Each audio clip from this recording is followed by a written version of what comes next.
मित्रों, डॉक्टर साधना शुक्ला के कविता संसार पर बातचीत चल रही है। आइए देखते हैं कि आगे उन्होंने किस तरह का सृजन किया। कवयित्री साधना शुक्ला ने स्वशिल्प का विस्तार किया, जिसमें कहने की सहजता, सरलता, वाक्य विन्यास में अनोखापन, संवेदना की गहराई तथा भाषा की प्रमणता अनोखेपन से उभरती है। उसका फलन है कि कविता में आत्मपरकता के साथ बाह्य पक्ष की प्रबलता भी पाठक को बहुत दूर तक सोचने के लिए बाध्य करती है। देखिए, उनकी खरी भुनी मूंगफली कविता का एक चित्र है। दुबला पतला युवक भूखे पेट, सर्दी में सर्द हवा के झोंकों से। दुबला पतला युवक भूखे पेट, सर्दी में सर्द हवा के झोंकों से एक फटी हुई चद्दर से अपने शरीर के अंगों को बार बार ढकता हुआ कपकपाता है। एक भाव का दूसरे भाव से पारस्परिक संबंध है। इस दृश्य से स्पष्ट है कि आत्मपक्ष और वस्तु पक्ष दोनों का समन्वय है। इसी कारण यह हृदय को स्पर्श करता है। वस्तुतः कवयित्री की वैज्ञानिक तकनीक जनतांत्रिक है। स्वभावतः कवयित्री ने सहज सार्थक शिल्प की रचना की। ये था, देखिए, उनकी कविता की पंक्तियां हैं।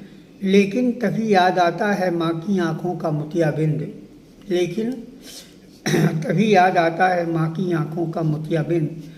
पिता का अभाव से टूटता खांसता घिसटता टीबी का शरीर, कर्जे खांसता घिसटता टीबी का शरीर, कर्जे का बोझ बीघा भर जमीन का गिरवी होना, तो सोचता है वह कि मैं डीएम तो क्या कभी क्लर्क भी नहीं बन सकता, क्योंकि न ही मैं अमीर हूँ न ही बड़े बाप का बेटा हूँ। मेरे लिए शायद यही कर्म उचित है।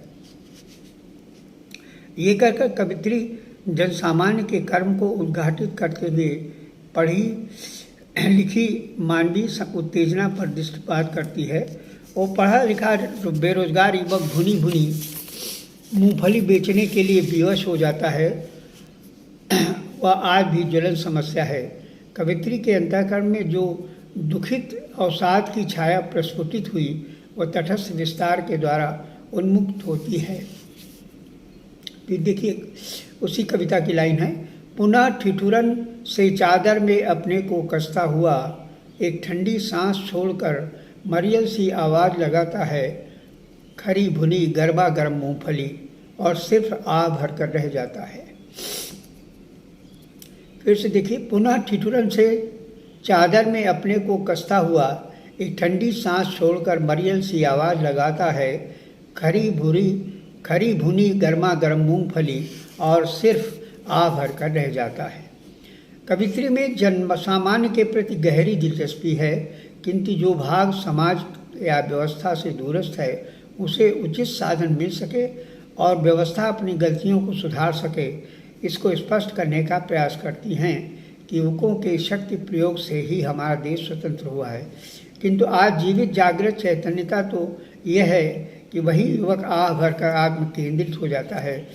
दूसरी तरफ कवि का दुख उन्मुक्त हो जाता है कि वह कोलंबो विश्वविद्यालय की घटना पर कविता में विद्यादायिनी पर आक्षेप करती हैं। देखिए, कविता की लाइन है। प्रवाहित हो सरिता यहाँ साहित्य संगीत कविता के रस रंग की। प्रवाहित हो सरिता यहाँ साहित्य संगीत कविता के रस रंग की।